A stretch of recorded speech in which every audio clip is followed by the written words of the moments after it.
So இந்த வீடியோவில் நம்ம 5 ப்ரிப்போசிஷன் வேர்ட்ஸ் ப்ளஸ் அதோட எக்ஸாம்பிள்ஸ் நம்ம லேர்ன் பண்ணிக்கலாம். அவங்க வீடியோக்குள்ளே போகலாம். First under. First preposition under. அண்டர்னால் என்ன? அடியில் அப்படின்றது அர்த்தம். ஸோ எக்ஸாம்பிள்ஸ் எப்படி மேக் பண்ணலாம்? The cat is under the table. டேபிளுக்கு அடியில் கேட் இருக்குது. அண்டர்னால் அடியில் தானே meaning. So the cat is under the டேபிள்னால் டேபிளுக்கு அடியில் கேட் இருக்குது அப்படின்னு அர்த்தம். வேறு நம்ம சொல்லலாம், the dog is under the table.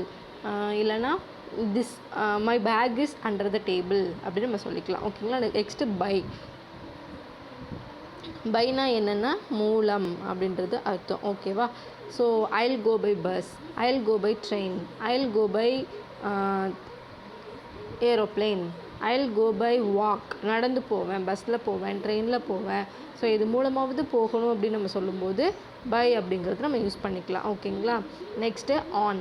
ஆன்னா என்ன அர்த்தம்னா மீது அப்படின்னு அர்த்தம். My book is on the table. Table மீது என்னோட புக் இருக்குது அப்படின்னு.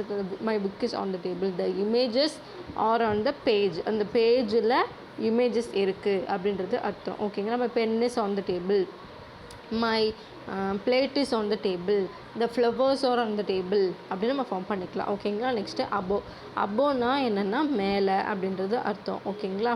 ஸோ அபோனா மேலே. எ plane, aeroplane is flying above the village.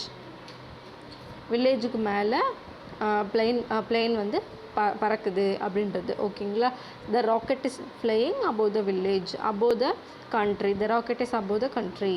அந்த மாதிரி கண்ட்ரிக்கு மேலே அது பறக்குது அப்படின்றது மாதிரி ஏதோ ஒன்று மேலே அப்படின்னு நம்ம சொல்லும்போது நம்ம above அப்படிங்கிற ப்ரிப்போசிஷன் நம்ம யூஸ் பண்ணிக்கலாம். Next from. ஃப்ரம்னா என்னென்னா இருந்து அப்படிங்கிறது அர்த்தம். ஓகேங்களா? இருந்து. I got a book from my friend. I got a book from my friend. என் ஃப்ரெண்ட்டை இருந்து நான் புக் வாங்கினேன். I received a award from my teacher. என் டீச்சர்லேருந்து நான் இது அவார்டு வந்து ரிசீவ் பண்ணேன் அப்படின்ற மாதிரி. ஸோ யார்கிட்டையாவது இருந்து, இல்லை I am going from Chennai to Mumbai. So from சென்னையிலேருந்து நான் மும்பைக்கு போகிறேன். ஓகேவா? அந்த மாதிரி நம்ம ஃபார்ம் பண்ணிக்கலாம். ஸோ இந்த வீடியோ பிடிச்சிருக்குன்னு நினைக்கிறேன். பிடிச்சிருந்ததுன்னா மறக்காம சேனலை சப்ஸ்கிரைப் பண்ணுங்கள். தேங்க்யூ.